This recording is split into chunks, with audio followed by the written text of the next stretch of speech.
So now it's all broken down into bits, we start the real work of finessing. And the first job is to clean everything, and then I've gone round and taken off all the sharp edges with a needle file or a stone, just so that it's nice and you're not going to cut yourself.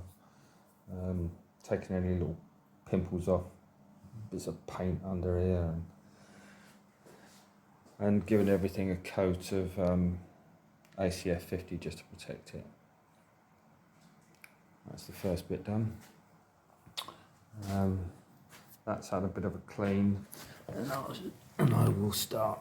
I've made a start on grinding away some of these sharp flat edges, so that'll be nice and smooth, and we'll paint all that as well. So that's the next up on the bench, when I get a big strong lag to lift it. First stage done, so it's all been degreased, and I ground away all the sharp edges and smoothed off all of the rough edges, so that when you're working you're not going to cut yourself, because all the edges are dead sharp and nasty. So that's all the edges are really nice and smooth, both on the top and underneath, and I will paint the underside. Just got to turn it over and degrease it thoroughly, again smooth off all the sharp edges. Give them this quick rub then, not too much wrong with it. Nearly ready for painting the underside. It's all been cleaned using a variety of wire brushes, just to get all the muck off the casting. The primer will stick to pretty much anything, but best to get as much as you can off. And I figured if it doesn't come off after it's been attacked with that, then it's probably going to be good. Everything's nice and smooth, so move on to this one. And again, first job is to clean it and then smooth off all the edges with a stone and a Dremel, so there's a slight radius on all the edges, no sharp edges anywhere. Sorry.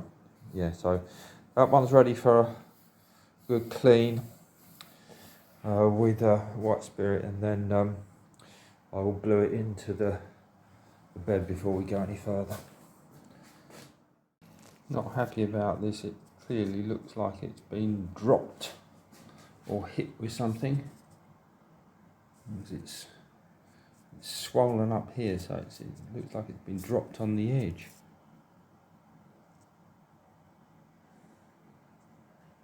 We'll have to see how that goes when we try and scrape it in.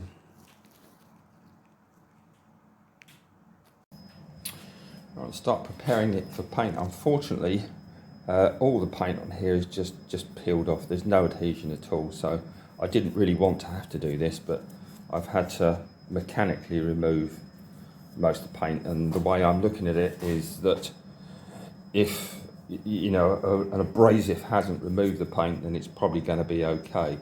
But I shall have to prime everything, and I think I'm going to have to take that approach on everything. I might see if I can get some paint stripper that won't attack the metal. And wherever I can, I've rounded off the edges. That means that without any sharp edges, the paint will flow over there, and there's less chance of the paint coming off, because it gets thin on the sharp edges, and it just looks nicer. Now this is the main table, and then razor sharp rough edges where they've just milled down there and not deburred anything. So again, we're going to clean all this and radius all those sharp edges to make it nice and smooth, and then I will paint the inside of that. It's razor sharp. You can easily cut yourself on that. Not that you will be playing the underside of the table, but certainly even the edges here are razor sharp. It's just not good practice.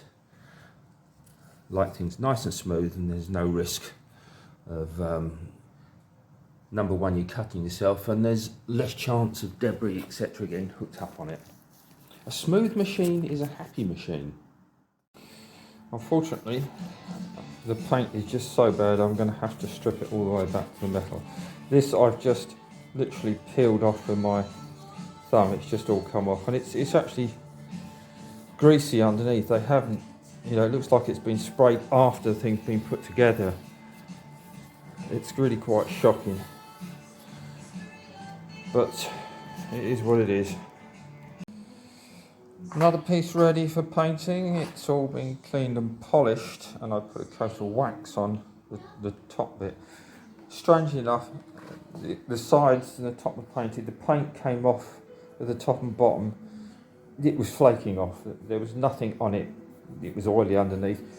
Bizarrely though, they've actually filled the sides to make them smooth. And the paint was quite well adhered to the sides, but absolutely nothing on the top and bottom. Just crazy.